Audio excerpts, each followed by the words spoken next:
The real war is outside. नमस्कार आप सभी को, मेरा नाम शिव शंभू तिवारी। आप सभी का आरवी डिस्कशन पर हार्दिक स्वागत है। आज हम सभी रवि प्रकाश अंकल के साथ जुड़ चुके हैं और मैं रवि प्रकाश अंकल से यह पूछना चाहता हूं कि वर्ल्ड वॉर 3 के पीछे का साइकोलॉजी क्या है, इससे हमें क्यों डर लग रहा है।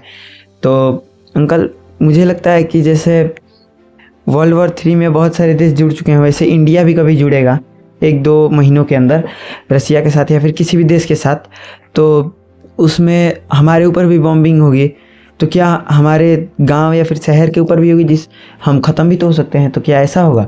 देखिए, हमारा जो माइंड है वो कैटेरोथोपिक थॉट्स पे रिलाई करता है। ये जो थिंकिंग का लेवल होता है, इसको साइकोलॉजी में वर्स्ट केस सिनेरियो थिंकिंग भी कहा जाता है।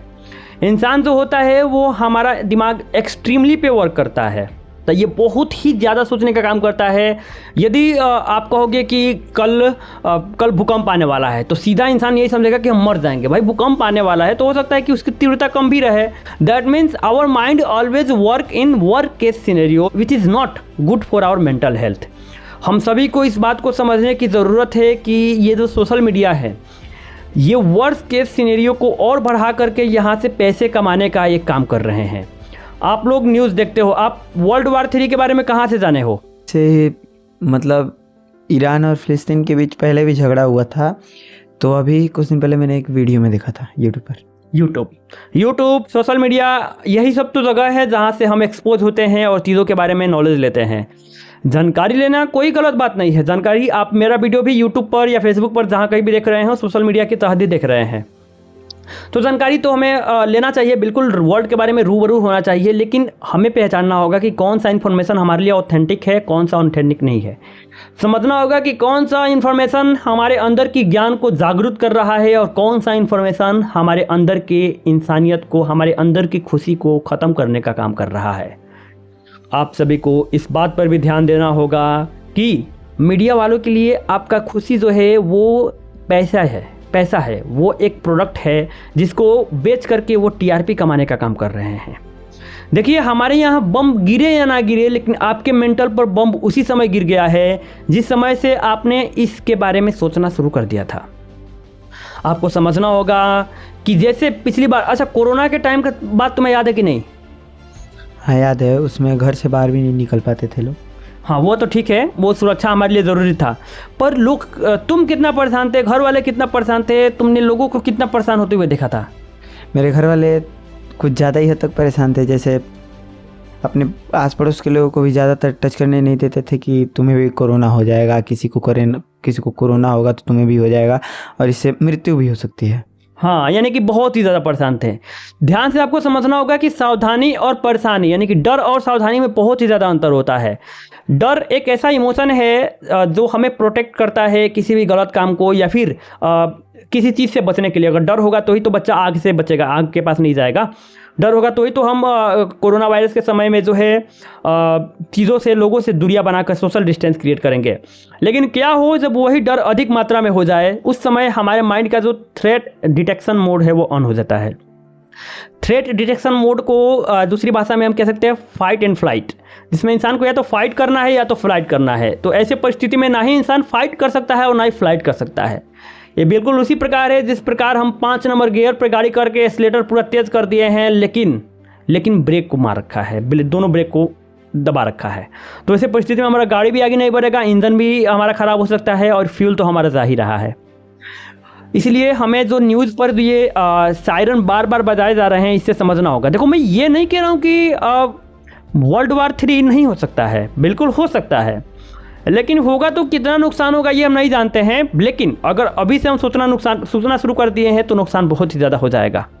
नुकसान ज़्यादा इस मायने में हो जाएगा क्योंकि आप अपने मेंटल एनर्जी को ही नहीं, बल्कि हो सकता है ये जो डर नाम का चीज़ है, ये आपके दिमाग में कुछ ऐसा घर बना ले जहाँ से बाहर निकलना आपके लिए किसी बिना साइकोलॉजिस्ट या काउंसलर के सहायता से बहुत ही मुश्किल हो जाए। तुम तो अभी बच्चे हो, बड़े बड़े लोगों के अंदर, क्या तुमने बड़े बड़े लोगों को न्यूज़ में ऐसा न्यूज़ देखते हुए देखा है?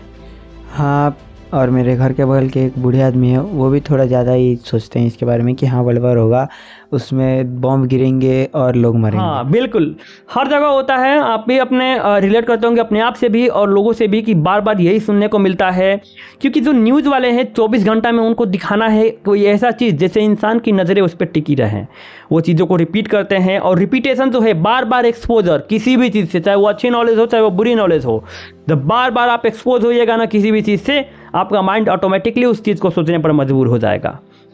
किसी भी वीडियो में, मैं भी वीडियो बनाता हूँ ना, तो मैं इस चीज़ का, हम लोगों को, यूट्यूबर को भी ध्यान रखना पड़ता है कि आखिर क्या करें कि लोगों का जो कंसंट्रेशन है वो बना रहे। तो हम लोग क्या करते हैं कि बीच बीच में कोई स्टोरी डालते हैं, कोई कहानी की तरह डालते हैं, ताकि आपका जो नज़रिया है वो बना रहे।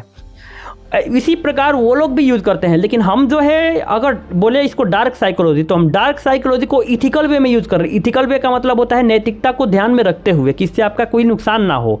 क्योंकि हम आपको अपने वीडियो में मान लीजिए रुकाए हैं, आप यहाँ तक मेरे वीडियो को देख रहे हो, तो आपको कुछ ना कुछ सीखने को मिला होगा। लेकिन अगर वही उनके वीडियो को आप उतना देखते तो सीखने को इतना ही चीज़ मिलता है, एक ही बात को बार बार दोहराते हैं, लेकिन आपको डरने के लिए, परेशान होने के लिए बहुत चीज़ मिल जाता।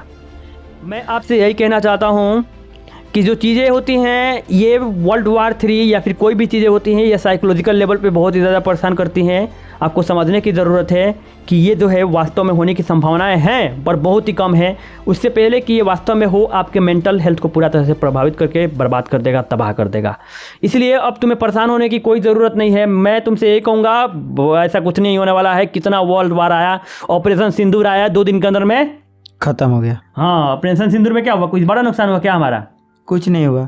हाँ बिल्कुल, उसी प्रकार जिस प्रकार से सायरन बजा रहे थे, भारत के फौजी डिपार्टमेंट, गवर्नमेंट ने भी इस बात को कहा था कि जो है सायरन को बंद कर दीजिए, बार बार मत बजाइए, क्योंकि इससे लोग जो है वो डर रहे हैं। तो मेरा रिक्वेस्ट आप सबसे यही है कि ऑथेंटिक न्यूज़ पर भरोसा कीजिए। अंकल, हमारे साथ जुड़ने के लिए आपका धन्यवाद और मेरे इस स्ट्रेस को ख़त्म करने के लिए भी आपका धन्यवाद। बाकी आप सभी को कैसे लगा आप कमेंट में बताएं। System Must Answer with Ravi Prakash.